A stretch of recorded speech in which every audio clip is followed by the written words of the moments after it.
kepada beliau.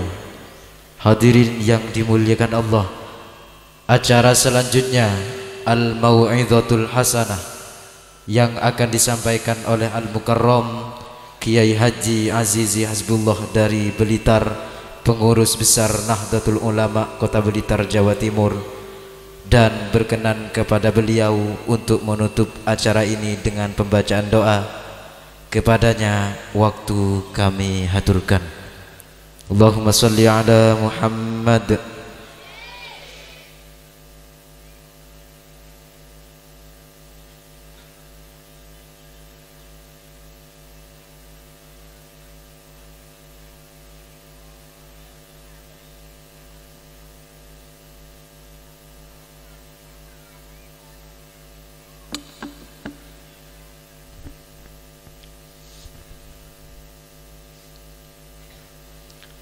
Assalamualaikum warahmatullahi wabarakatuh.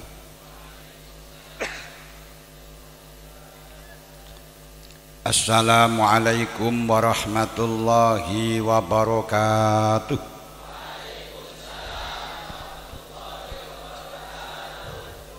Saya paling budi tak gelem jawab. Iki mung tak jawab cara preman.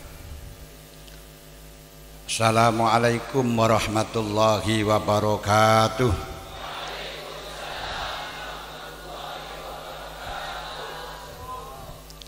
Bismillahirrahmanirrahim.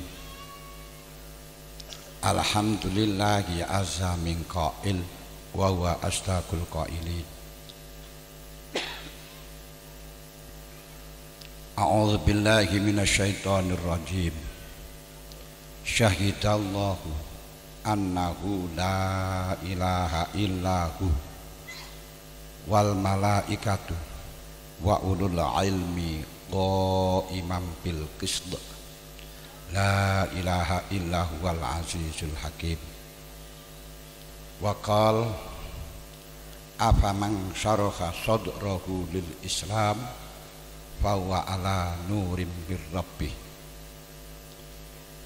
Wassalatu wassalamu ala sayyidina wa habibina wa qudwatina wa qurrati a'yunina Muhammadinil qail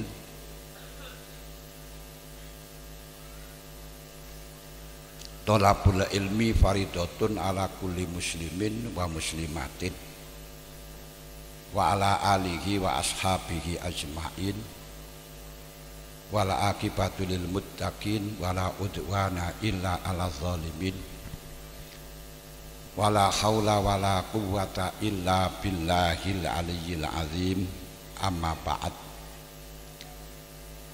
Janabal mukarramin wal muhtaramin, para bapak alim ulama, para bapak kiai, para sesepuh, aji sepuh, bini sepuh, hadirin hadirat yang sami rawuh, khosotan keluarga besar Bani Kiai Haji Khozin yang kami hormati, khosotan Akhinal Karim Ibnul Karim Kiai Haji Ghazali Bakhar, Kiai Aksin, Kiai Khozin, Kiai Hasanuddin, Kiai Hariri Abu Suja, Kiai Subhan dan Kiai Zainal Abidin, dan semua wali murid yang sangat berbahagia melihat para santri-santri pada putra-putranya telah menimba ilmu, telah mengaji, dan sampai bisa menyelesaikan pelajarannya di tingkat aliyah pondok pesantren Nahdlatul Thalibin.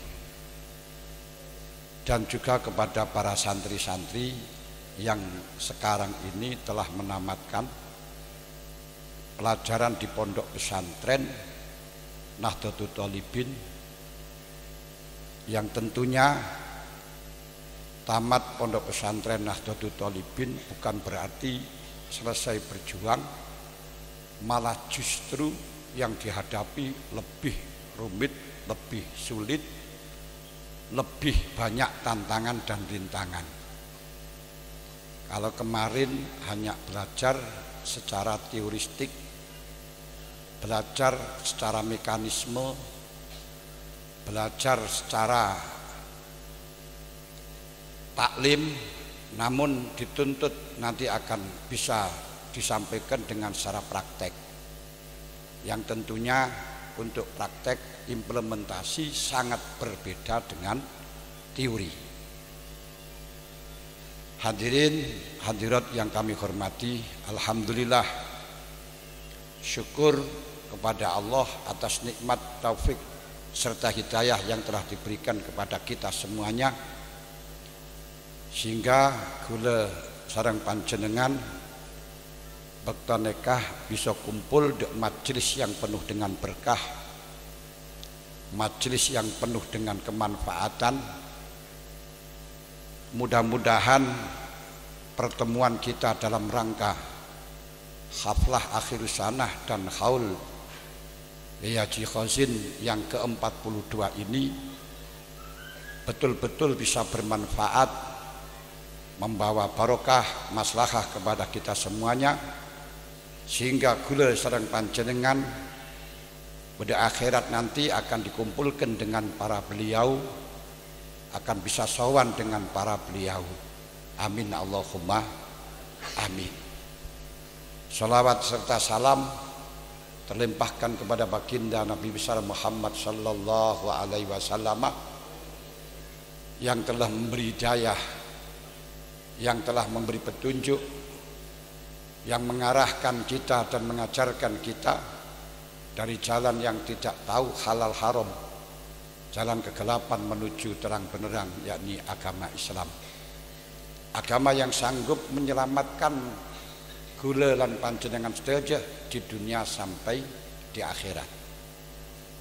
Ketiga, saya terima kasih kepada panitia atas penghormatan yang luar biasa, sehingga saya bisa sowan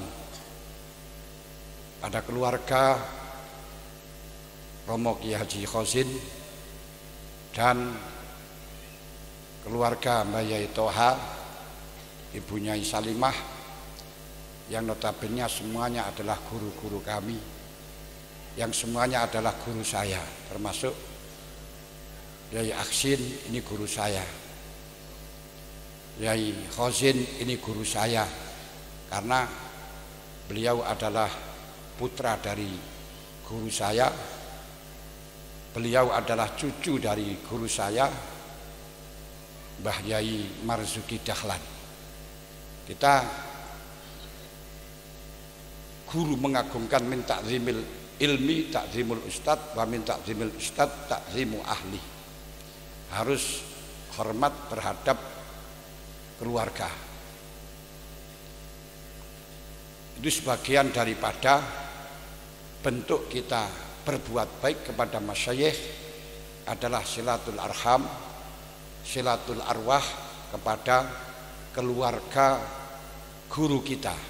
Mungkin nanti akan kita sampaikan sebagaimana hadis yang diriwayatkan oleh dari Abu Hurairah, ditulis dalam kitab Tanbihul Ghafilin. Ada rajulun min Bani Salimah datang kepada Rasulullah menanyakan, ya Rasulullah, inna abawayya qad mata, ayah dan ibuku adalah sudah meninggal ya Rasul. Hal baqi alana syai'un abirru bihi mim ba'di mautihima, masihkah ada kesempatan kami berbuat baik kepada orang tua saya yang sudah meninggal? Rasulullah mengatakan, na'am bisalasati asya'a, betul, sekalipun orang tuamu sudah meninggal, kamu masih punya kesempatan untuk mengabdikan diri, untuk berbuat baik, untuk hormat kepada orang tua yang sudah meninggal dengan melakukan 3 hal, 3 perkara. Sitong ad-du'a lahuma wal istighfar lahuma. Kita mendoakan kepada orang tua kita bacakan istighfar, mintakan ampun pada orang tua.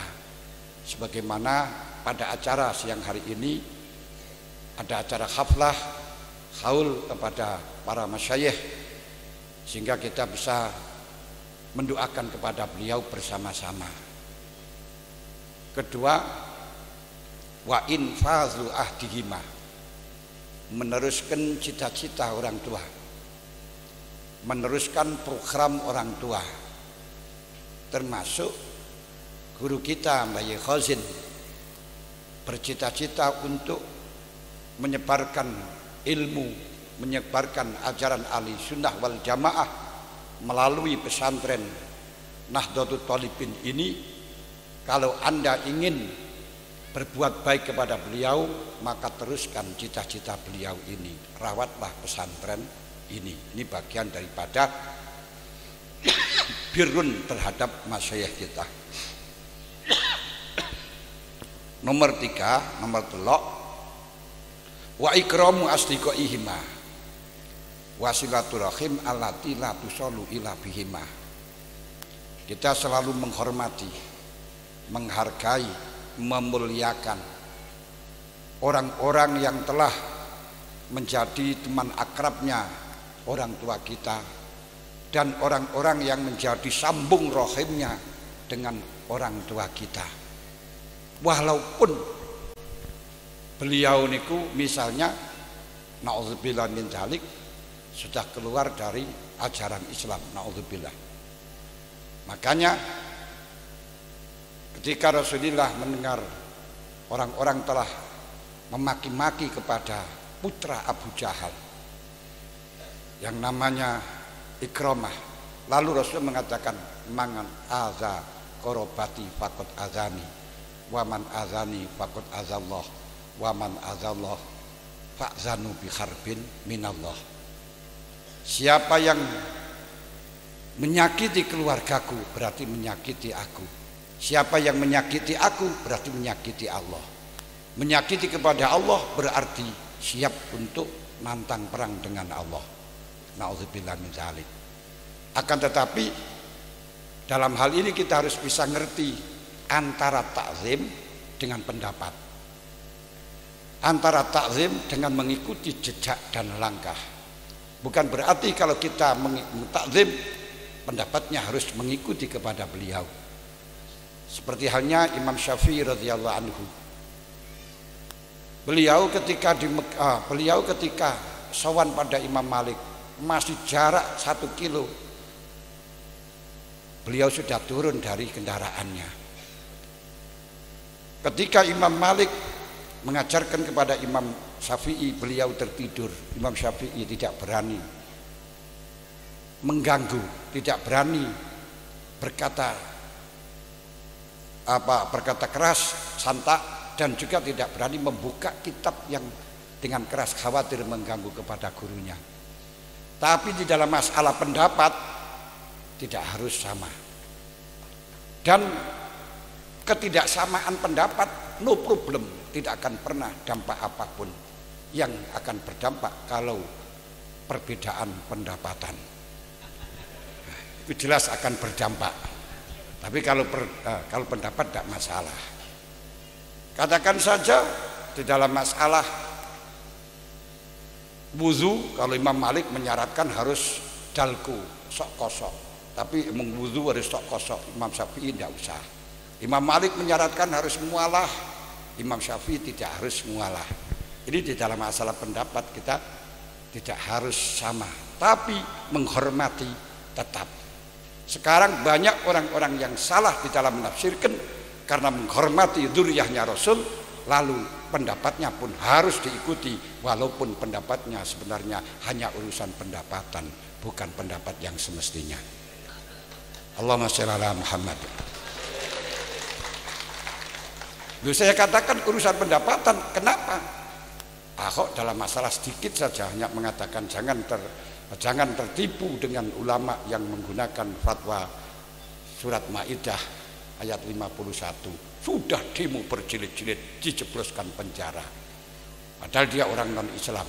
Sekarang ada orang yang Kristen pendeta yang aslinya Islam sampai menghina kepada Al-Quran, harus merevisi 300 ayat, menghilangkan 300 ayat. Tidak ada demo sama sekali. Kenapa? Tidak ada pendapatan. Ini permasalahannya nih. Kalau dulu ada pendapatan karena urusannya politik. Nah semacam ini jangan diikuti karena urusan pendapatan. Kalau urusan pendapat, kalau pendapat kita tidak harus sama. Ini penting saya sampaikan karena mayoritas orang-orang Madura yang terlibat pada FPI, terlibat pada aliran keras karena hormat kepada habaib itu hanya sebagai bungkusnya saja. Sebenarnya hanya untuk mendapatkan nasi bungkus. Allahumma shalli ala Muhammad. Ini hadirin hadirat yang kami hormati. Karena orang Madura itu luar biasa hormatnya. Silahkan hormat. Kalau dia salah, ya kita gak bisa mengikuti, tapi gak usah Anda ikut menyalahkan. Kita aja beres. Sedangkan masalah pendapat harus fastafti qalbak, harus minta fatwa kepada hati kita. Yaitu kalau memang albirru matma'anna qalbuk, kalau memang kau sudah cocok dengan dalil-dalilnya, ya ikutilah. Al ismu ma khaka bi sadruk wa taradda bi nafsuk wa in aftakan nas wa aftauka. Kalau di situ Anda tidak mantap karena tidak sesuai dengan ajarannya, tidak sesuai dengan akidah, jangan diikuti. Walaupun ulama yang berfatwa, bahkan semua ulama berfatwa, jangan ikut kalau itu salah dan Anda mampu untuk menyaring. Kalau tidak mampu menyaring, ya alaika bisawadil azam, ikutilah mayoritas. Mayoritas muslimin siapa? Mayoritas muslimin hanya Nahdlatul Ulama. Kenapa? Islam seluruh dunia yang terbesar di Indonesia. Berarti Islam semuanya hanya di Indonesia yang terbesar. Islam di Indonesia populasinya Nahdlatul Ulama lebih dari 50%. Sekarang ada lebih dari 120 juta. Berarti Sawadul A'zam adalah Nahdlatul Ulama. Makanya kalau ada orang sampai keluar dari Nahdlatul Ulama, apalagi mengaku-ngaku ulama Nahdlatul Ulama atau NU garis lurus, itu adalah sebenarnya orang yang hanya mencari pendapatan, bukan masalah pendapat. Allahumma shalli ala Muhammad. Karena saya sampaikan terang-terangan yang semacam itu perusak Nahdlatul Ulama secara hakiki. Bukan untuk membenarkan Nahdlatul Ulama, diperusak Nahdlatul Ulama. Kenapa? Karena bikin kisruh saja pada Nahdlatul Ulama. Nah, padahal itu benar. Rasulullah tidak hanya mempertahankan kebenaran, tapi Rasulullah yang dipertahankan adalah kemaslahatan, walaupun merugikan kepada beliau sendiri. Kita tahu di dalam perang, dalam Sulh Hudaybiyah, teman-teman yang belajar kitab Khulasatu Nurul Yakin akan mengenal dengan Sulh Hudaybiyah.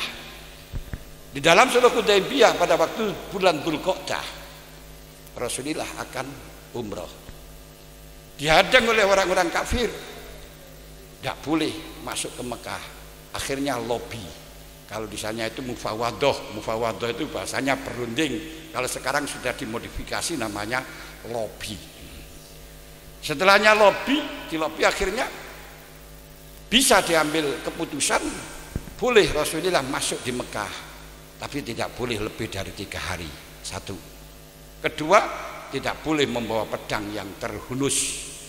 Ketiga, kalau sahabat Rasul ingin tinggal di Mekah harus dipersilahkan, tidak boleh dipaksa untuk ikut. Tapi kalau ada orang Mekah ikut Rasulullah harus dikembalikan. Ini perjanjian yang mengalahkan kepada Rasulullah, yang merugikan terhadap orang Islam. Kemudian Rasulullah menerima semacam itu dan ditulislah, merintahkan Sidina Ulin ditulis, akhirnya ditulis hadza ma qada Rasulullah Muhammad ibnu Abdillah. Ketika ditulis semacam ini mereka tidak mau.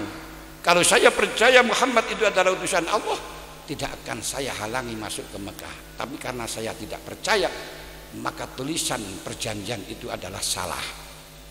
Lalu Rasulullah berdiri. Wallahi inni Rasulullah, inni Muhammad ibnu Abdillah, umhu ya Ali.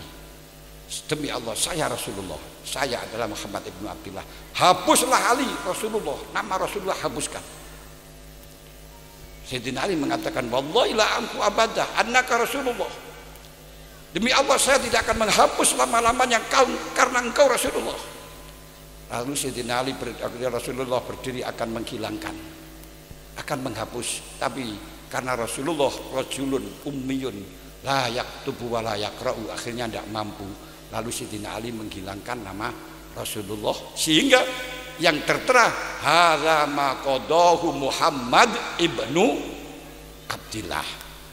Loh, Rasulullah rela mengorbankan pangkat, mengorbankan manzilah, nama kebesaran Rasulullah hanya dalam rangka untuk mencari kerukunan, mencari kebersamaan, mencari kebersatuan, bukan malah mempertahankan kebenaran dengan dalil qulil haqqa walau kana murran.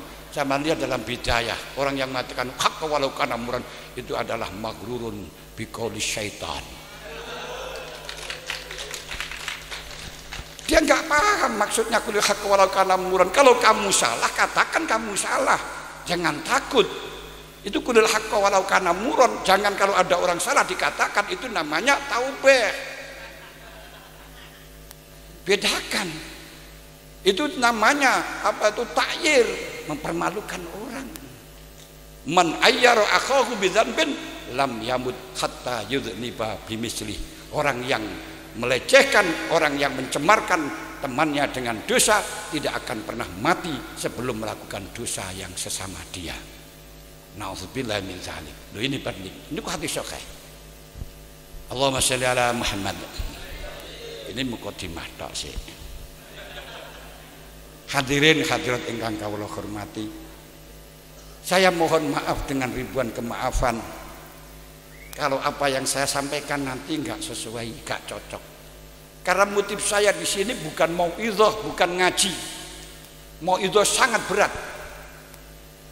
Imam Ghazali mengatakan ketika dimintai fatwa oleh Abul Fattah matur kepada Imam Ghazali, ya Syekhi, uktub li kitabatan linatta idzabi, tolong tuliskan kata mutiara hikmah yang aku jadikan mau'izah hasanah. Jawabnya Imam Ghazali, innal idzata zakatun wa nisabuha al-itti'ad faman la nisaba lahu fala zakata. Nisab aku zakat itu, mau'izah itu adalah merupakan zakat.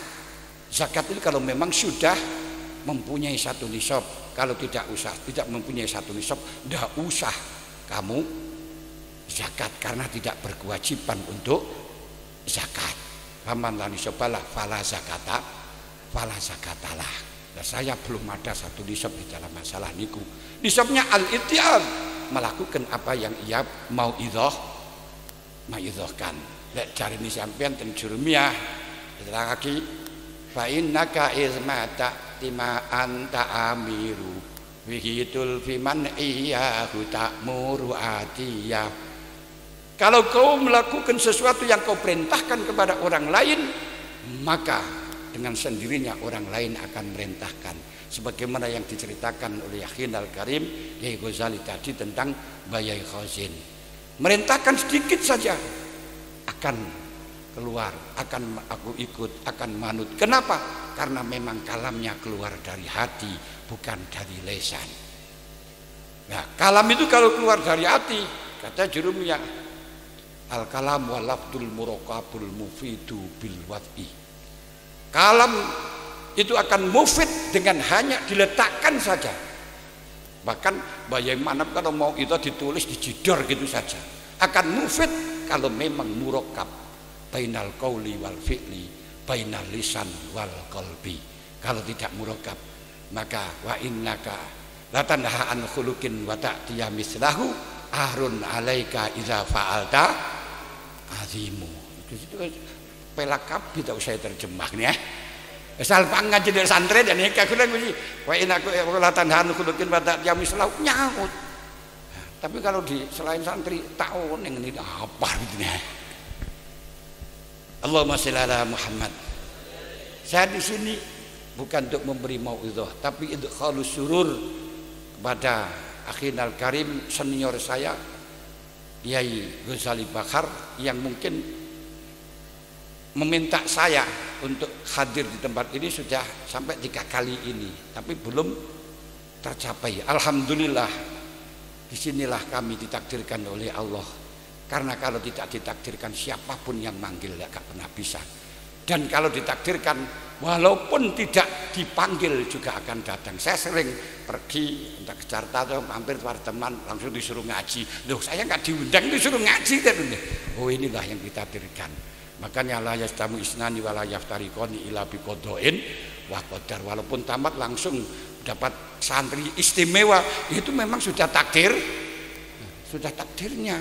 Kalau tidak takdirnya nggak bisa. Seperti saya itu di Lirboyo gak laku-laku zaman dulu, sampai ikut Golkar, golongan Kasep Rabi.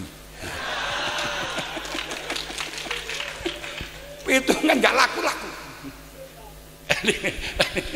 Tapi alhamdulillah lama-lama yo laku. Barokah Mbak Yaya Ahmad Idris Marzuki. Saya mohon maaf juga, saya ini mboten saged ngaji. Kenapa? Di Pondok Lirboyo itu saya nggak pernah ngaji. Yakin Mbak Yai Ghazali Bakar itu tahu. Bahkan saya menanyakan pada santri-santri Lirboyo akan tahu siapa sebenarnya saya. Saya itu orang tidak pernah ngaji. Nah, kenapa kok tidak pernah ngaji? Saya juga bukan apa itu namanya alumni Pondok Lirboyo, tapi bisa dikatakan alumni kandang Lirboyo. Sebab apa? Tempat saya tidak di pondok. Mbak Yai Ghazali ini kita. Tempat saya di mana? Di kandang sapi. Makanya enak kalau keluaran. Makanya, tapi alhamdulillah Gus-Gus seperti Gus Anim, Gus Atos, ya hampir setiap hari datang di kamar saya di gubuk itu. Walaupun gue jeloki, wah sapi ini meteng kabeh sih. Pak Khosin, Pak Aksin ini tahu bahwa saya itu tempatnya itu bukan di pesantren. Makanya jarang-jarang sekali saya masuk di pesantren. Tempatnya yaitu di kandang sapi. Juga saya tidak pernah ngaji, wah Masya Allah, enggak bisa, enggak punya kitab. Saya pulang enggak punya kitab. Nah, kenapa saya punya ngaji itu khatam di Lirboyo dengan Mbak Yai Idris hanya 1 kitab, Sulam Taufik. Itu pun akan pulang belum khatam enggak boleh. Sampai khatam tanggal 24 terus mantuk ya gini. Disuruh ngatamkan Sulam Taufik itu saja. Mulane sakniki tak men-men iki ngaji ku nek Mbak Yai Idris nek kitab siji ini tok. Juga pernah kan ngaji kitab Ihya, mengikuti kitab Ihya di Mbak Yai Manap Petuk. Itu waktu juz 3 saya sudah mengikuti, terus baru pulang kan akan puasa nih kok pulang ke Lirboyo. Temu Mbak Yai Idris. Ini. Waduh, ini apa iki? Kali awak ngaji rono sing ngaji nek cewek wedok sapa sih? Waduh, ini gimana kan ya? Mendel mawon.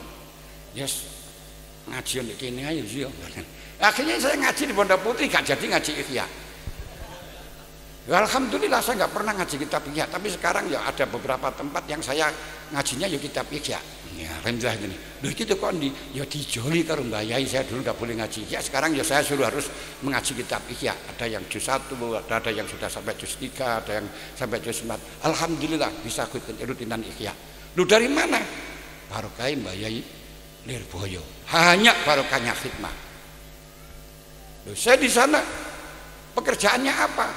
Sekolah itu jarang tahu guru saya.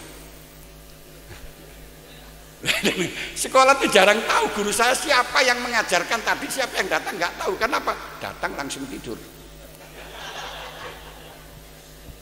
Tapi saya santri istimewa, dengan guru saya walaupun tidur dibiarkan. Itu uniknya. Kenapa? Sudah tahu kesibukan saya. Biasanya kalau subuh langsung bawa obrok pergi ke pasar. Nah, terus sampai jam 7, nanti jam 7 ganti jualan es di toko-toko sampai jam 11. Bahkan biasa saya jualan es kalau ada balap jaran, kalau es. Biasa. Makanya sampan ngundang aku bukan ngundang kiai, ngundang bakul es. Bahkan kondangnya di Pondok Lirboyo itu bakul tewel. Bakul tewel kondang. Pak Sakfahdi ini masih kecil saya sudah ada di dalam, yang tukang jago bakul tewel saya itu yang ngurusi tewel-tewel di Lirboyo itu saya. Biasanya banyak ngoten. Bahkan saya seingat saya waktu kelas 3, kelas 2 sanawiyah saya ikut waktu masil antar pesantren di Serambi. Wah niku geger pondok-pondok bakul tewel melok, bakul tewel melok. Bakul tewel. Lho kenapa? Karena kondangnya bakul tewel, mosok bakul tewel melok waktu masail barang gitu-gitu. Dan alhamdulillah waktu itu ya Mbak Yai langsung yang ikut terus Mbak Yai sampai pulang loh, Azizi melok waktu masail, Azizi melok waktu masail.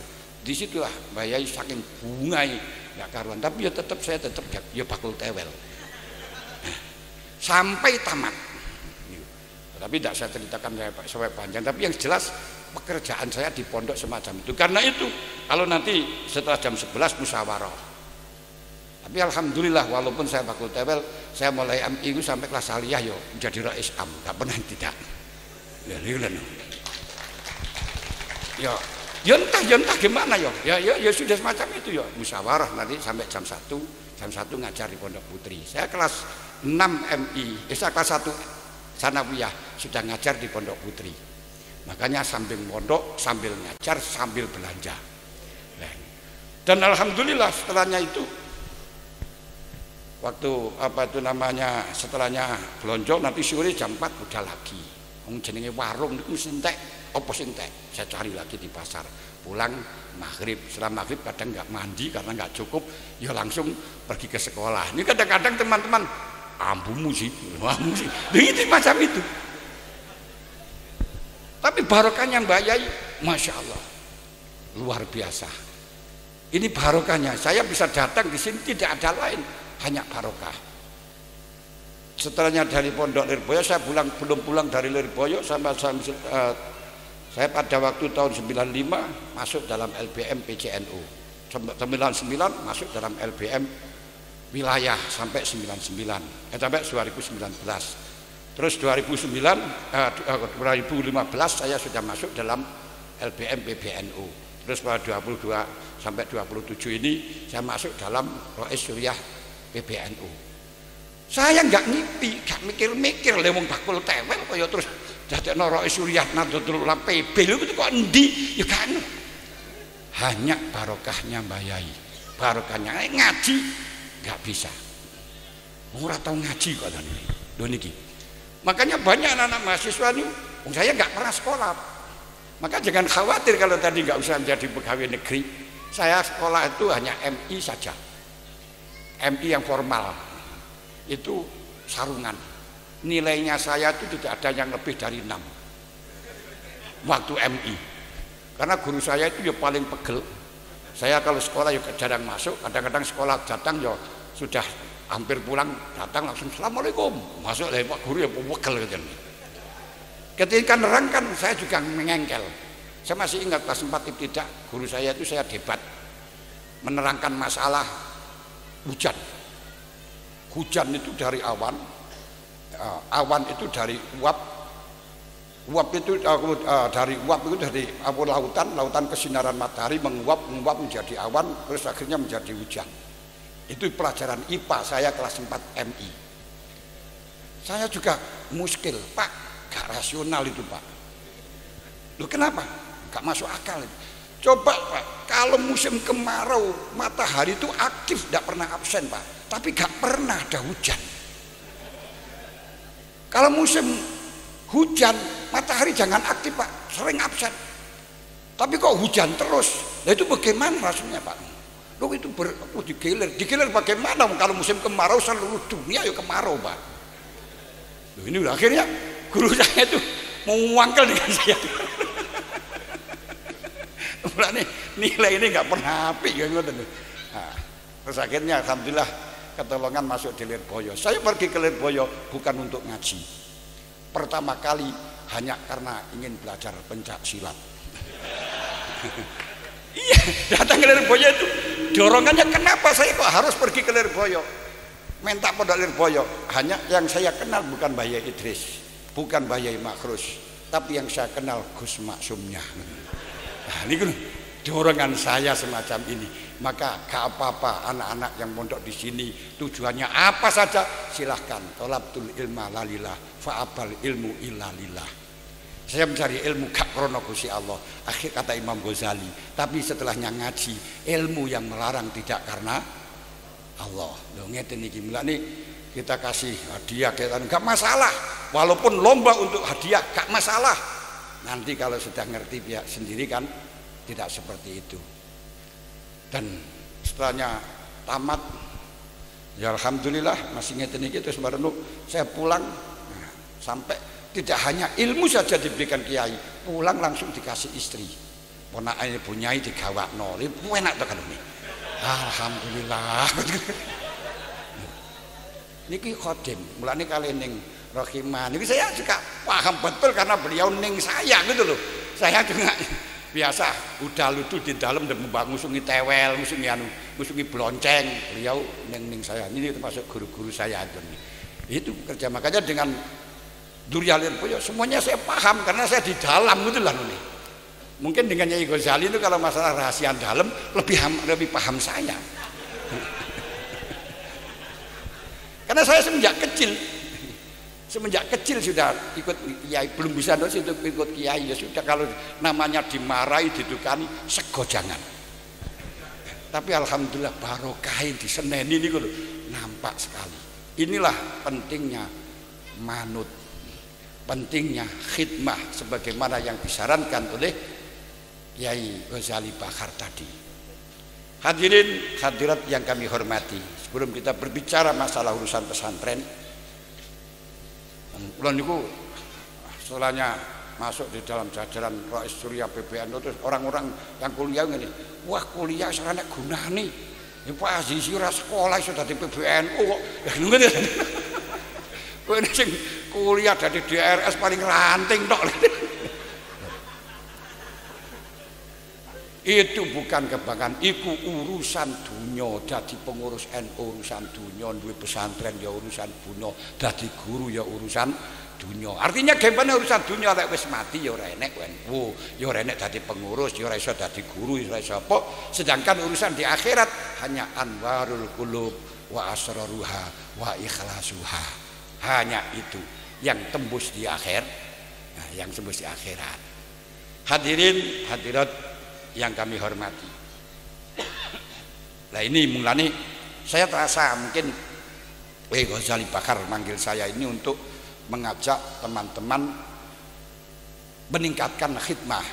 Tadi sudah saya singgung, yaitu alumni kalau ingin terus bertemu dengan Yai Mbah Yai Khozin, karena tidak ada mantan santri, tidak ada, jadi ku infazu ahdihima. Kalau panjenengan masih mengikuti norok bontek norok apa sih ifat bagi kiai-kiai, insya Allah jaminan dari Allah akan ditemukan di akhirat. Allah Ta'ala mengatakan walladzina amanu wattabathum dzurriyyatuhum biimanin alhaqna bihim dzurriyyatahum ay fil jannah. Orang-orang yang beriman, orang-orang yang punya keyakinan, orang-orang yang punya sumber ilmu, kalau memang diikuti oleh dzurriyyahnya, oleh santri-santrinya terus iman, alhaqna bihim dzurriyyatahum, akan saya ketemukan, saya susulkan dzurriyyah mereka fil jannah. Tapi walaupun ketemu di surga bukan berarti dijadikan satu kamar penak temen, enggak, hanya ditemukan. Wa ma ala sirakum min amalihim min syai' kullu mri'in bima kasaba. Tidak ada satupun yang dikurangi amalnya, karena semuanya orang itu dipertaruhkan dengan amal kullu mri'in bima kasaba rahin. Di sana bahkan yatufu alam gilmanun ka'annakum lu'lu'um maknun. Jadi wa amtadnahum bi baqiyatin wa lahmim mimma yastahun, dikai pertolongan kalau Gusti Allah dengan buah-buahan dalam waktu sawan. Dan di sana yatufu alam gilmanun ka'annakum lu'lu'um maknun, dilayani oleh gulam yang gantengnya koyok lulu, kok lulu ganteng itu ya, inten mutiara. Fa aqbala ba'dum ala ba'di yatasa alim, iso jagongan. Bahkan yatanazauna fiya ka'sun lalakum fiya wala ta'sim, iso rebutan gendenan ngombe karo gelas. Iku karo kiai kita. Namun Syekh Abduli wonten kitab sarai kitab Minahus napa niku Majalis Susaniyah. Kitab Arba'in Nawawi wonten kitab Majalis Lisannya sarai kitab Arba'in Nawawi. Beliau menjelaskan yang nyarai niku Syekh Nawawi Al-Bantani. Terus menukil Syekh Dawud Syekh Aburi mengatakan ketika nanti orang-orang sudah masuk surga dan mereka yang masuk neraka, maka setiap hari Sabtu seorang putra anak-anak akan sowan pada orang tuanya. Setiap hari Ahad orang tua akan ziarah kepada anak-anaknya. Setiap hari hari Isnin santri akan ziarah kepada gurunya. Setiap hari Selasa gurunya akan ziarah kepada santrinya. Setiap Selasa. Kemudian setiap Rabu para umat ziarah kepada nabinya. Di hari Khamis nabinya akan ziarah kepada para umatnya. Nanti kalau setiap hari Jumat semuanya sowan di hadapan Allah, wujuhu yauma idzin nadhiratul li sa'yiha radiyah. Niku dawuh Syekh Aduri wonten kitab Majalisus Sania sah dan bid'ah. Saya percaya karena beliau termasuk waliullah yang ngarangaken niki. Hadirin hadirat yang kami hormati, bahwa pendidikan pondok pesantren itu sudah berkibar sebelum ada pendidikan di Indonesia. Pendidikan tua, bahkan pesantren menjadi peradaban ilmu dunia sebelum ada kuliahan. Pondok pesantren sudah berdiri pada zaman Nabi Muhammad SAW, didirikan wonten dalemipun Arkom Ibnu Abil Arkom. Niki ada orang akan ngaji niku mondok 1 minggu di dalam diletakkan oleh Kanjeng Nabi wonten di rumahnya Ejalemah Arkom Ibnu Abil Arkom. Niku paling penak. Kalau kita nggak kenal ayahnya yo abinya begitu saja gitu loh. Yakub bin Abi Yakub kenyasal Pak kan ini ya. Mesti bener itu ya. Masa tidak putranya abinya? Enggak ada. Bahkan pendidikan pesantren di Indonesia itu telah menjadi peradaban, menjadi pangkalan, menjadi puncak pusatnya keilmuan seluruh dunia. Gak percaya, seperti Mbah Yai Mahfud Termas, yaitu dengan kitabnya Turmusi, namanya Turmusi Termas, itu menjadi internasional. Mbah Yai Nawawi Al-Bantani terkenal di sana, menjadi guru besar di Masjidil Haram, bahkan dikatakan disebut Sultanul Ulama wonten Mekah. Beliau adalah orang Indonesia. Bahkan sampai kitabnya Mbah Yai Dahlan Al-Jampesi, ini termasuk kakaknya Mbah Yai Marzuki Dahlan. Mbah Yai Marzuki ini mbahnya Yai Aksin, mbahnya Yai Khozin ini. Walaupun beliau tidak pernah mondok di Arab, tapi bahasa Arabnya luar biasa. Itu menjadi kurikulum di Mesir. Sampai ulama Mesir mengatakan, tidak usah nyarai kitab Minhajul Abidin lagi, sudah cukup dengan Sirajut Thalibin. Luar biasa. Namun walaupun beliau itu orang tenar, walaupun beliau itu orang yang besar, tumbuh di Mekah, tidak pernah melupakan Indonesianya. Mbah Yai Nawawi tetap tulisannya Al-Bantani Al-Jawi. Mbah Yai Mahfud Termas tetap mengatakan At-Turmusi. Syekh Yasin, di mana semua orang-orang yang ingin sanadnya sambung kepada mu'alif, itu rujukannya kepada Mbah Yai Yasin Al-Padani. Al-Padani, Padang, gak pernah melupakan ke Indonesianya. Syekh As-Sambasi, Syekh Sambasi, Masya Allah. Jadi kenapa kecintaan beliau terhadap negara kesatuan Republik Indonesia, kecintaan beliau dalam tanah air. Ngono sakniki keluar sedikit saja sudah merubah di Indonesia, sudah nggak mau dengan negara Indonesia, akan dirubah dengan bentuk negara Arab. Sampai namanya diganti ukhti, akhi, Masya Allah. Nah ini, maaf, Mbah Yai Maimun Zubair niku pernah cerita di pondok pesantren ketika beliau ngaji. Beliau ketika sowan pada Mbah Yai Ihsan Jampesi, karena melihat kitabnya itu sangat populer, kitabnya itu sangat masyhur di kalangan internasional dan bahasa Arabnya sangat luar biasa, akhirnya beliau sowan dengan berbahasa Arab kepada Mbah Yai Ihsan. Ketika berbahasa Arab jawabnya Mbah Yai Ihsan bagaimana? Nggih. Nggih. Nggih, terus lama-lama bahasa Jawa mawon lho. Bukan Mbah Yai Ihsan nggak bisa, tapi menjaga peradaban di Indonesia ini bagian daripada akhlakul karimah. Bahkan yang sekarang diabadikan oleh orang-orang Indonesia tentang ajaran pesantren yang kemudian dipublikasikan dengan Islam Nusantara. Islam Nusantara itu apa? Islam pesantren. Loh, kenapa kok dikatakan Islam pesantren? Karena nama daripada judul muktamar di Jombang yaitu mempertahankan Islam Nusantara, itu asalnya sidang di PBNU, bukan merumuskan bahwa Islam Nusantara itu enggak. Judulnya muktamar itu apa? Itu pengurus harian Surya dan Tanfidian. Ya spontanitas banyak yang mengusulkan bahwa muktamar kali ini kita kembalikan NU kepada pesantren. Semuanya sepakat. Makanya tempatnya di Jombang. Nah,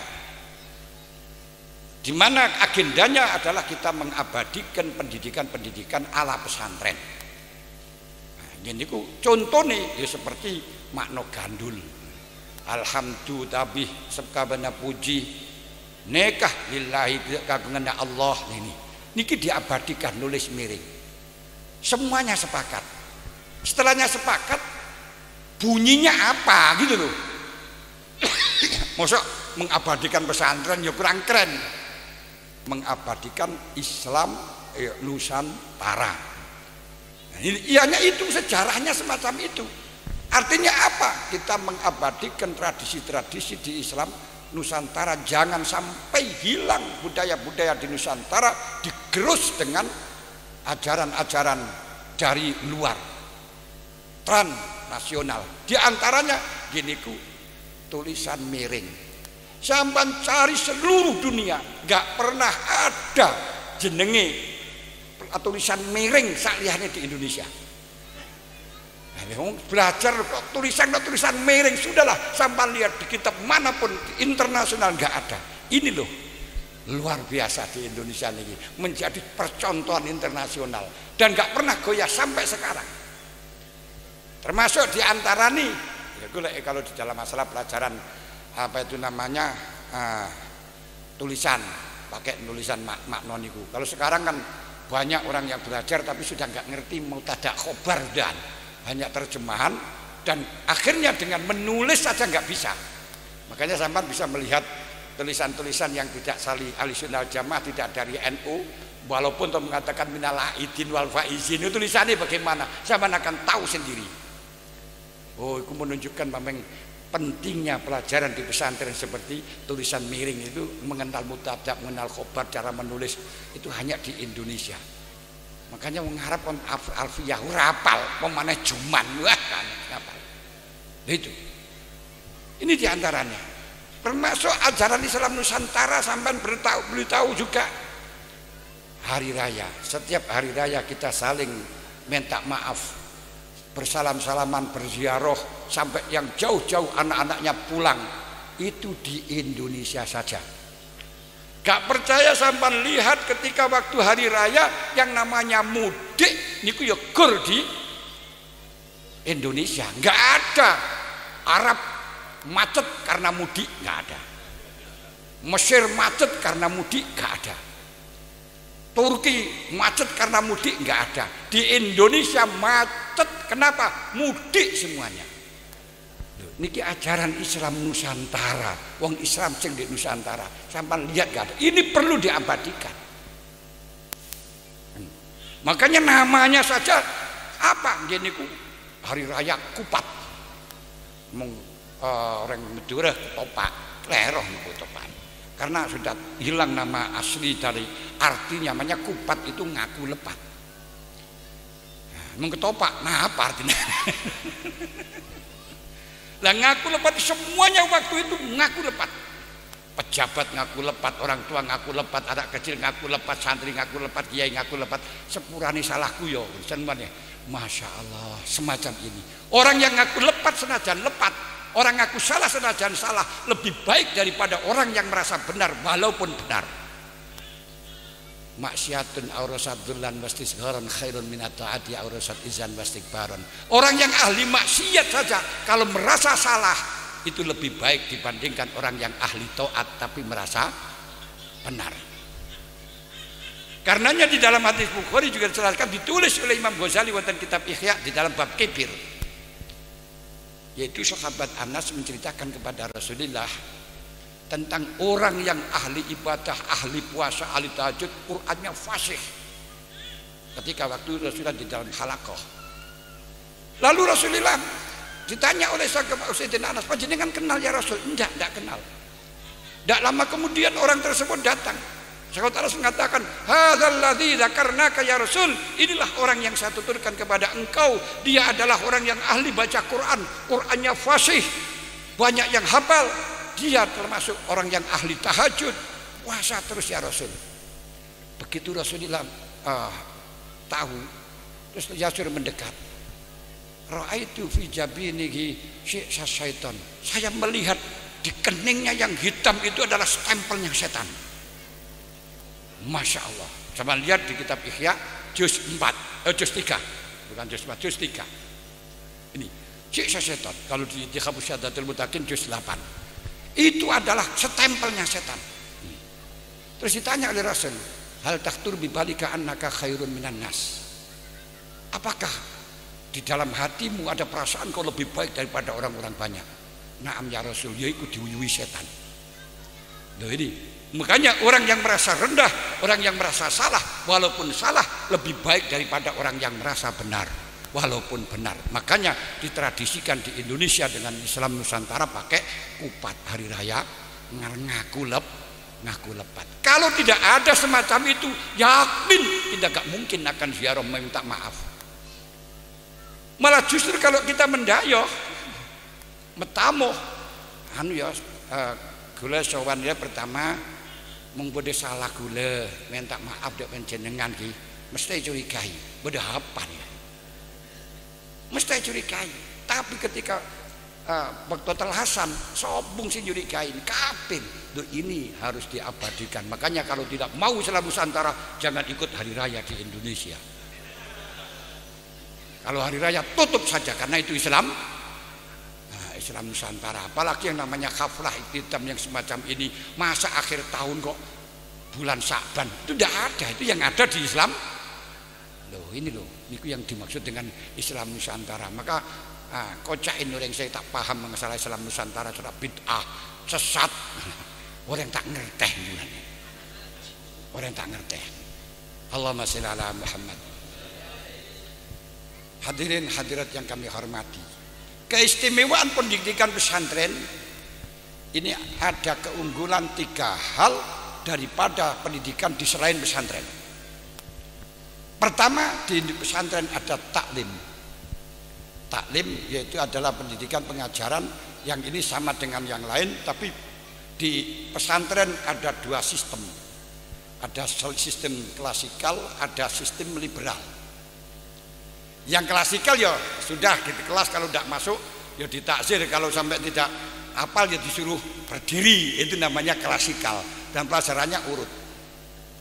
Kedua, pelajaran pendidikan taklim yang secara liberal, kiainya ngaji, santrinya dengan ikhlas, hati nurani, panggilan hati ikut ngaji, yang beling tetap gak ikut ngaji. Seperti saya itu gak pernah ikut ngaji kan, yang beling gak ikut ngaji, yang ikut ngaji tidak masalah, tidak diwajibkan. Itu pendidikan liberal. Karep-karepmu ngaji atau tidak ngaji, sepenting diumumkan kiai ngaji kitab ini, gitu saja. Itu liberal. Nah, dalam hal ini di pondok pesantren terlaku masihan. Nggak ada kewajiban, hanya pengumuman akan dibacakan kitab ini pada hari ini. Nggak ada, harus ikut. Nggak ada. Itu liberal, bebas. Makanya pendidikan liberal ini di Pondok Pesantren Lirboyo saya tuh heran. Apa lek di Pondok Lirboyo niku lek mbayai tris niku lek ngaji ditutupi selambu.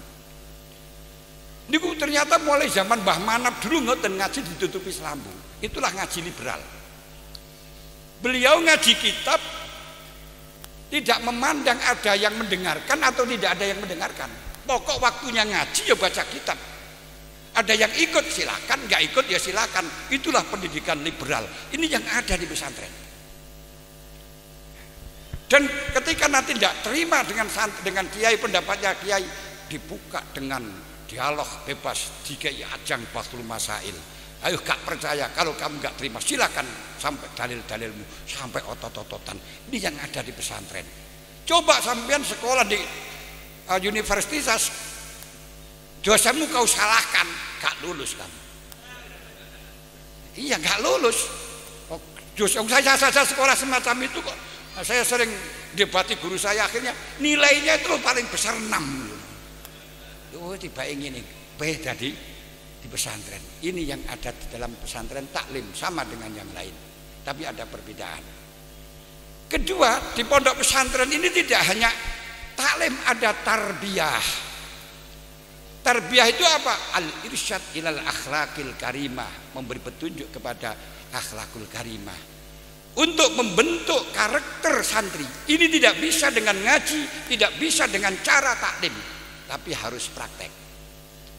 Mulane ceritanya Mbah Aziz itu di Lirboyo dulu niku sampai anak-anak santri itu bebas, orkesan muda-muda itu boleh waktu dulu. Sampai Mbah Hasim marah-marah yang santri, aku santri orkesan dihandemi watu, Mbah Yai Manap tetap diam saja, ya zikir la haula wala quwata illa billah, la haula wala quwata illa billah. Ndak ngreken. Kalau dimintai izin kegiatan apa saja tidak pernah Mbah Manap itu mencegah. Jawabnya ora apa-apa pokok ngaji. Loh kenapa? Karena dia punya ide macam-macam itu belum ngerti. Kalau nanti sudah ngaji kan akhirnya ngerti, akan berhenti sendiri. Ini penemuannya Mbah Manap. Masya Allah. Ini yang kata tarbiyah itu apa? Mendidik akhlakul karimah. Apa akhlak? Akhlak hayatun rosikhotun tasdur minal af'al bisulatin wa yusrin bila raibin wala fikrin wa ingkana yuwafiku syar'an aku aklan yuwafiku abadu syar'an wa aklan bisa mahasanatul khuluq wa illa fasayatul khuluq. Itu dalam Ihya sama lihat juz 3. Akhlak itu adalah suatu karakter, suatu sifat yang mengkristal kepada seseorang sehingga dengan sifat itu akan refleks melakukan perbuatan tanpa mikir, tanpa mamang. Ketika perbuatan itu cocok dengan syariat dan cocok dengan akal, baru disebut dengan akhlakul karimah. Kalau tidak, itu berarti akhlakus sayyi'ah. Berarti ukuran akhlak itu orang sedekah bukan orang loman, enggak. Orang yang tidak pernah sedekah berarti bakhil, tidak. Lihat karakternya. Jadi orang yang punya karakter, punya sifat yang melekat, yang sehingga gampang refleks diminta sedekah, gampang sedekah. Kalau memang dia punya dan tidak ada alasan lain, ini namanya orang loman, walaupun nggak pernah sedekah karena melarat. Lah orang yang sedekah, mana-mana itu loman, enggak. Kenapa? Bukan karena loman, tapi karena pencitraan. Makanya seperti ini, orang-orang butuh minyak terus dia mengirim minyak kepada orang, apa itu? Sedekah? Enggak, itu pencitraan. Nah kalau pencitraan karena yuraunan nas, ya uraunan nas itu munafik ngene. Wong riya. Lah ini. Masya Allah, Allahumma sholli ala Muhammadin. Ini akhlak. Berarti akhlak itu lek contohnya sing refleks niki ndak nikah. Mung panjenengan biasa jalan terus keplekong. Mung keplekong langsung plek innalillahi wa inna ilaihi rajiun. Akhlakul karimah. Nikah tanpa mikir, tanpa ragu, tanpa konsep, begitu keplekong innalillahi wa inna ilaihi rajiun. Tapi orang yang akhlaknya jelek, akhlaknya jubek, mau keplekong ngapa? Cuk, langsung jarang dikerek. Ini tanpa mikir, tanpa angen-angen, langsung keluar dengan refleks. Inilah yang disebut dengan akhlak. Makanya tidak dilihat dari lisan, tapi spontanitasnya itu. Kalau akhlaknya santri bagus, ada acara di sini tanpa diundang datang, itulah akhlaknya baik. Kalau gak diundang gak datang, itu berarti sayyiatul khuluq. Karena apa? Tidak ada takzim, takzim nang kiai ini harus diundang lu, masya Allah kan ya.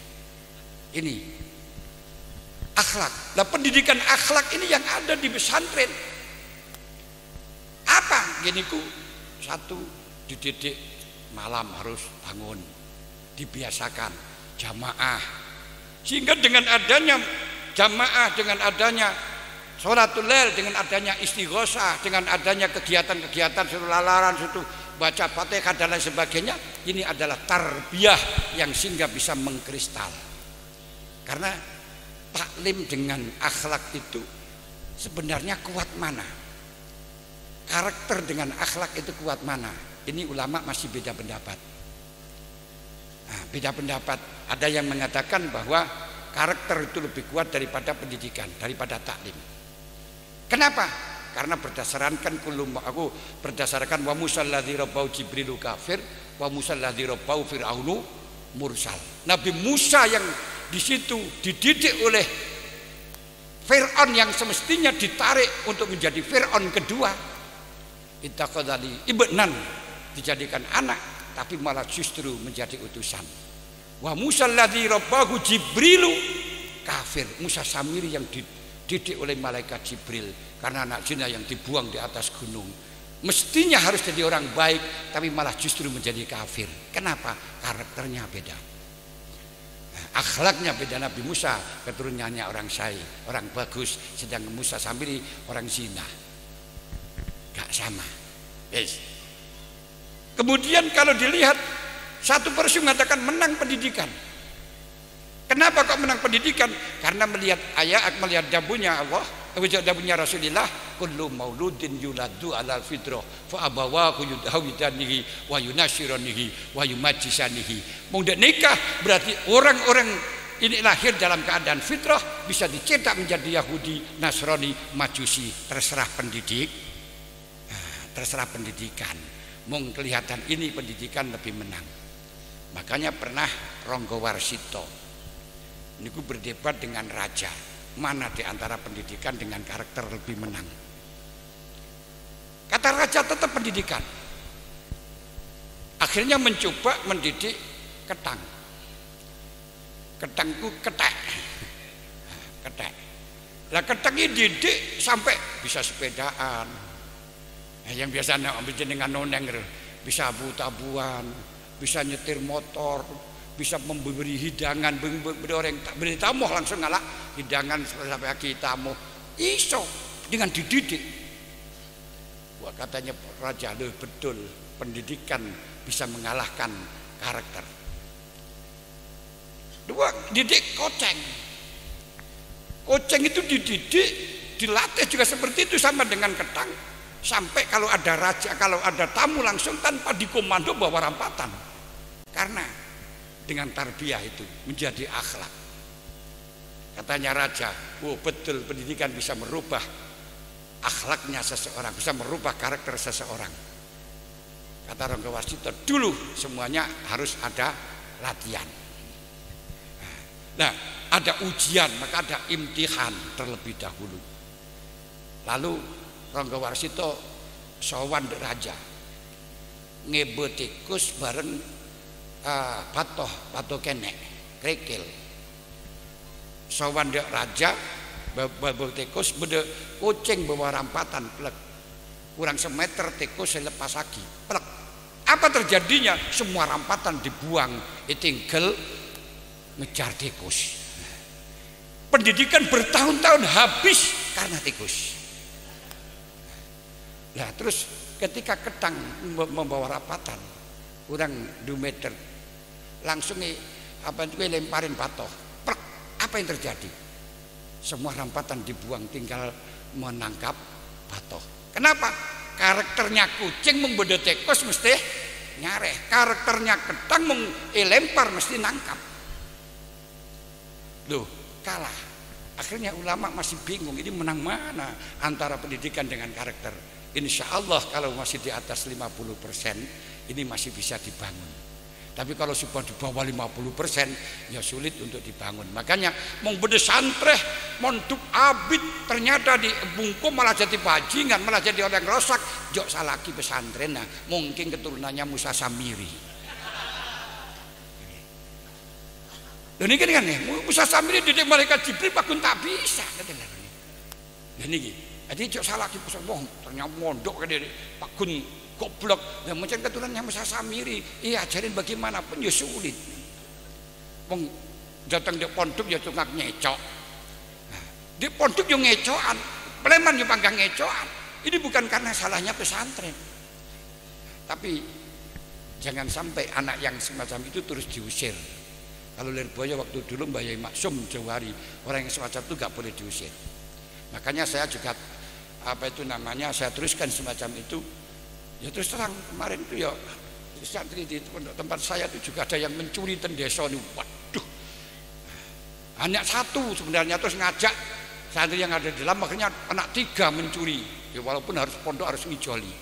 Terus salah guru-gurunya gimana kiai ini?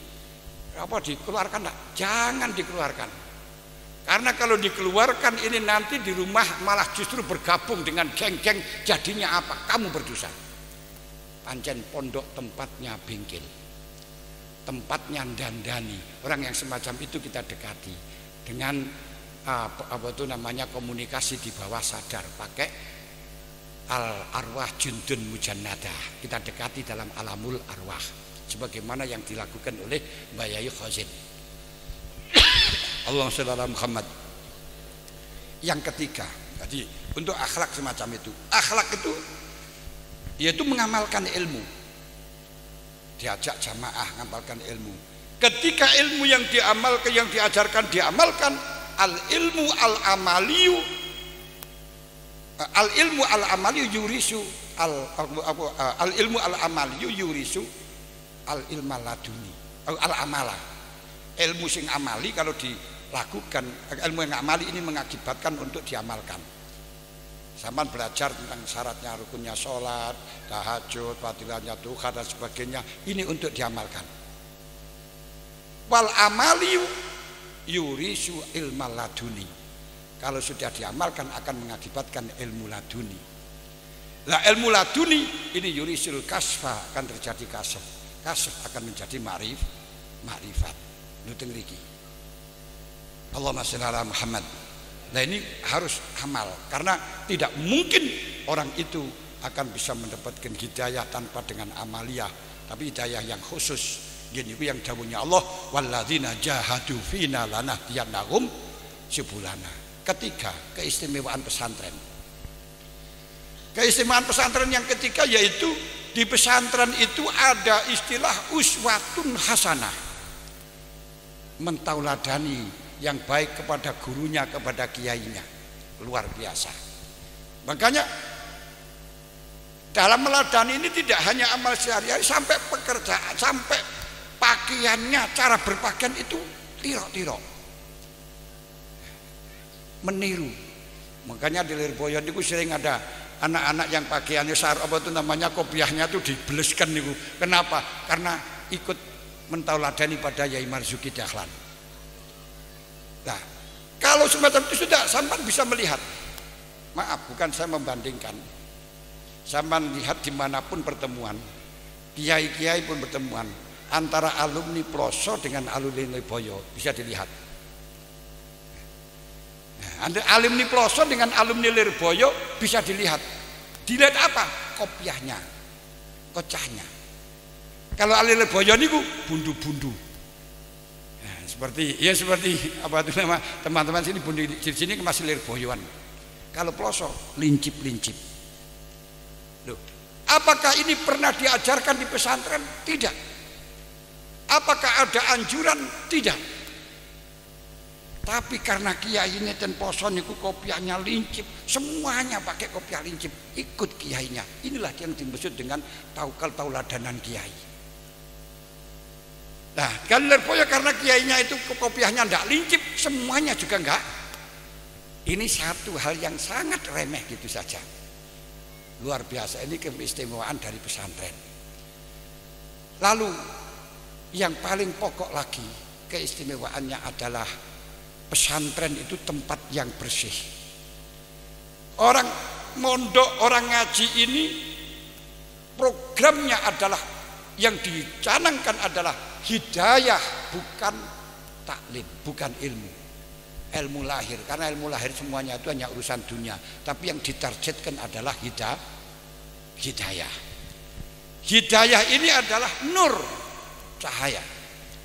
Makanya dari jawi Allah, afaman syaraha sadrahu lil Islam fa huwa ala nurin min rabbih. Orang bisa sadar masuk Islam, orang sadar tahajud, orang sadar mengaji, orang sadar belajar, orang sadar sedekah, ini semuanya karena cahaya dari Allah Ta'ala. Cahaya itu sinyal. Sinyal. Nah, termasuk cahayanya pada Allah Ta'ala itu bagaimana? Ilmu Gusti Allah niku ada dua, ada ilmu lahir, ada ilmu batin. Di pesantren semuanya itu ada.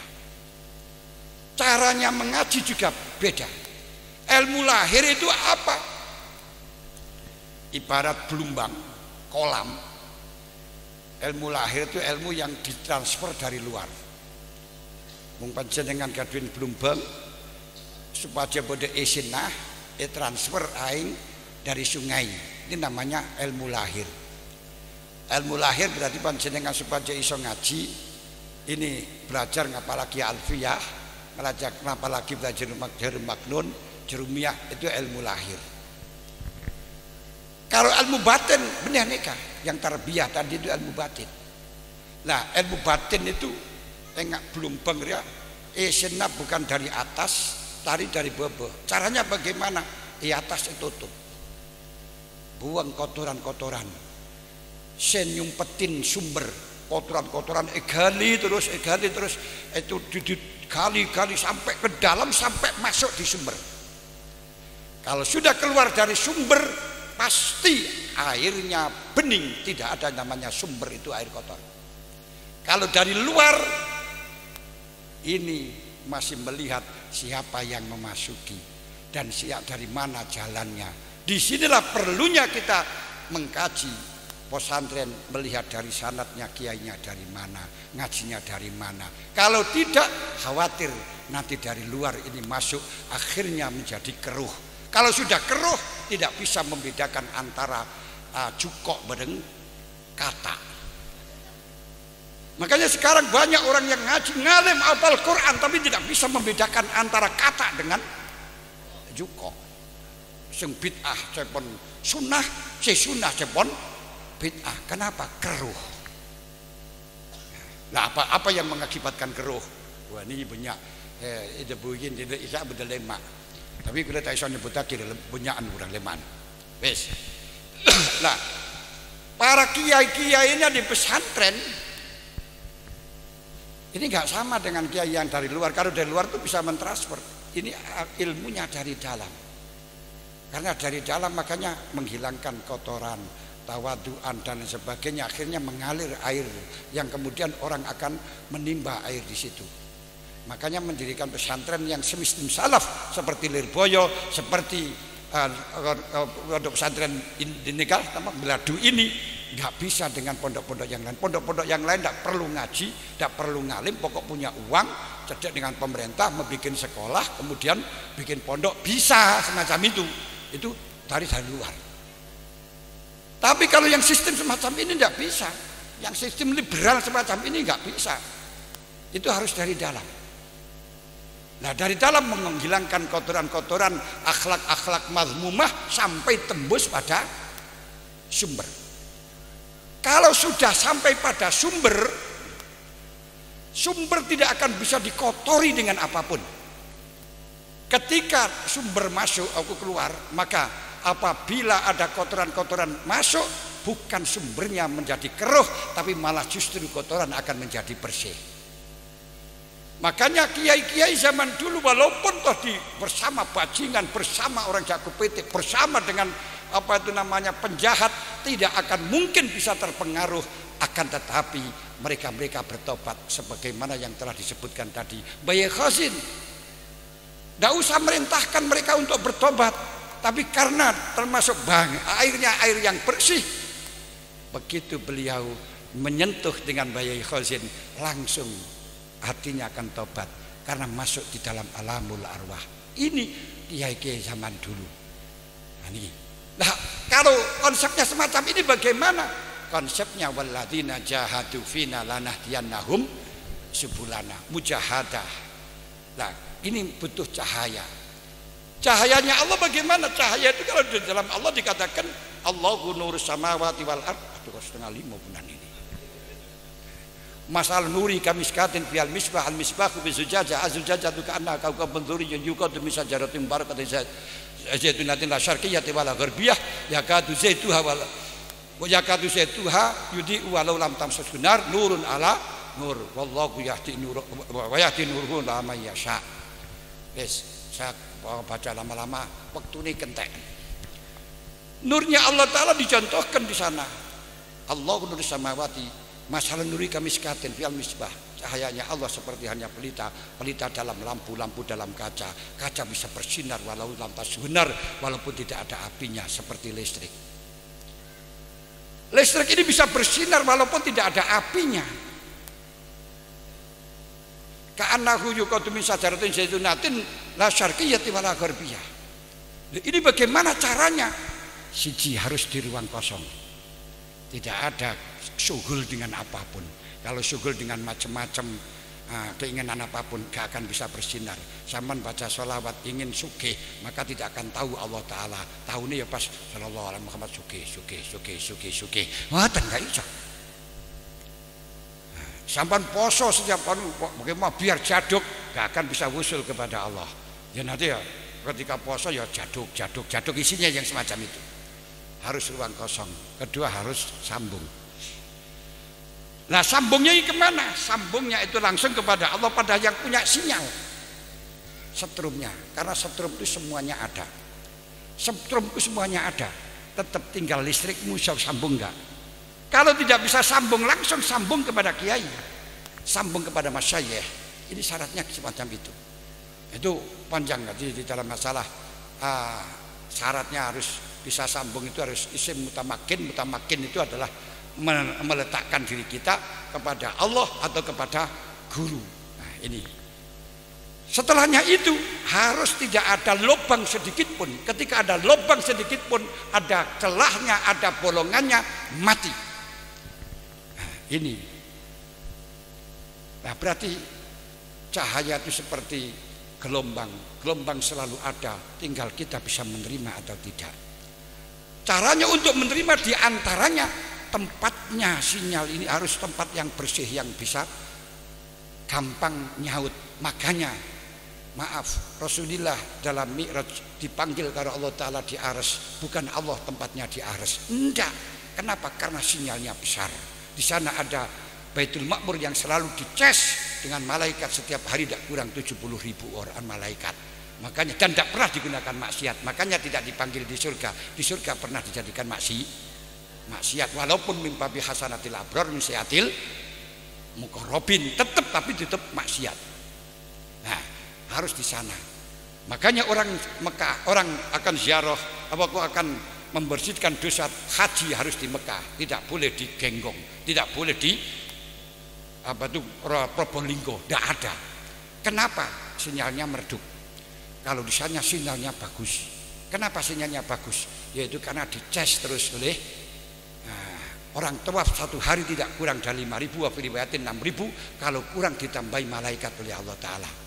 Termasuk di pesantren, termasuk di masjid, itu sinyalnya besar. Makanya sampai sholat di masjid sudah jelas. Sholatan masjid niku setanya sholat iso zikir la ilaha illallah, la ilallah. Coba praktekkan sholat di rumah, gak mungkin bisa seperti itu. Jelas niku.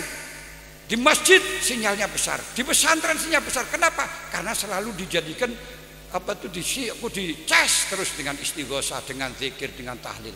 Ini dicas. Sinyalnya besar. Tapi walaupun sinyalnya besar, kalau memang HP-nya bosok juga nggak bisa nyaut. Makanya Abu Jahal, Abu Lahab kalaupun sinyalnya dekat Rasulullah nggak bisa nyaut. Kenapa? HP-nya bosok.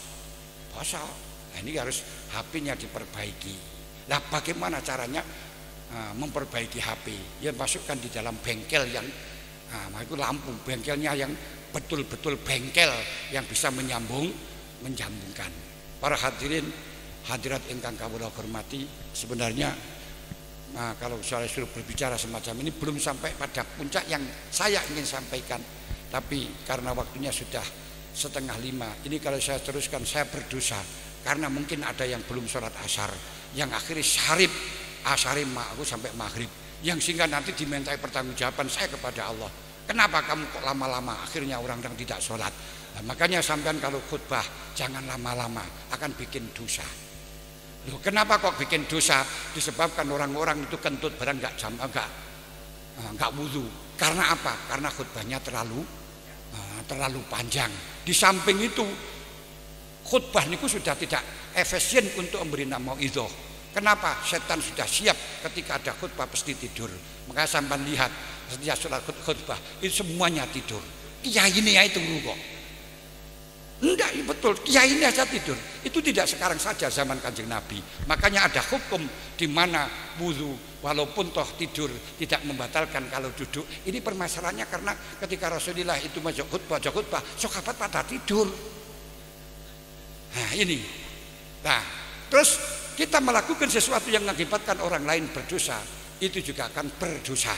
Makanya Rasulullah mengatakan, Allah mengatakan, la tasubbul ladzina yad'una min dunillah fa yasubbullaha adwan bighairi ilmin. Jangan memaki-maki orang yang menyembah kepada selain Allah, karena dia akan memaki-maki kepada Allah. Dalam hadis ketika Rasulullah menanyakan bagaimana orang yang memaki-maki kepada orang tuanya, apa ada orang tuanya dimaki-maki ya Rasul? Orang yang memaki-maki kepada orang tuanya, saudaranya, berarti maki-maki kepada orang tuanya, karena saudaranya akan memaki-maki kepada orang tuanya ketika dimaki-maki.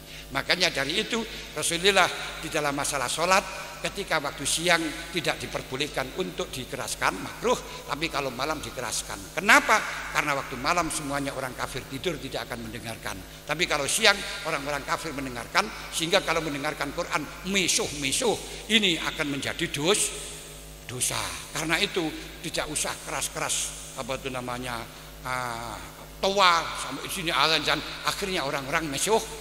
Nah, ini kita akan berdosa karena menyebabkan orang memaki-maki kepada kita. Mohon maaf atas segala kekurangan. Terima kasih atas segala perhatian.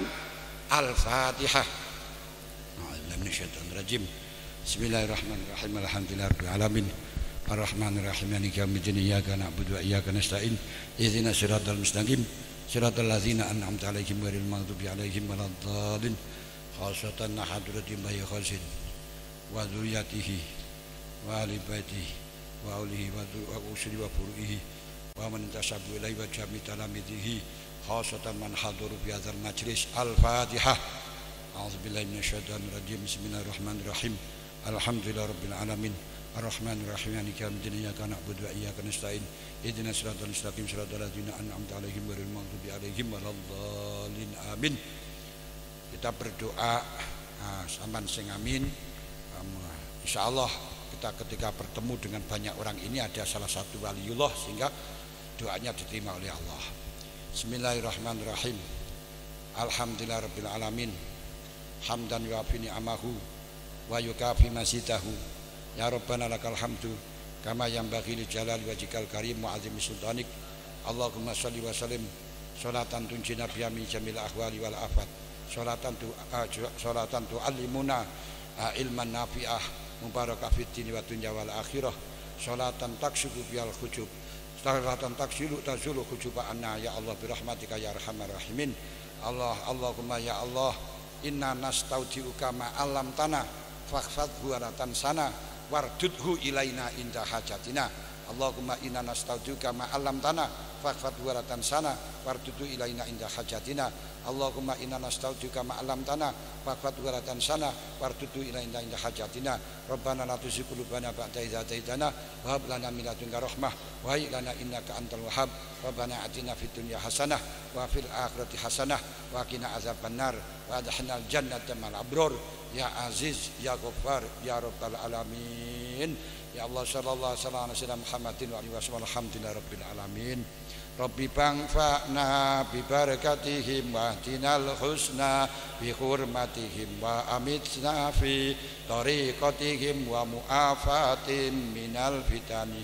Rabbi bangfa'na bi barakatihim wa tinal husna bi hurmatihim wa amitna fi tariqatihim wa mu'afatin minal fitani. Rabbi fangfa'na bi barakatihim wa tinal husna bi hurmatihim wa amitna fi tariqatihim wa mu'afatim minal fitani.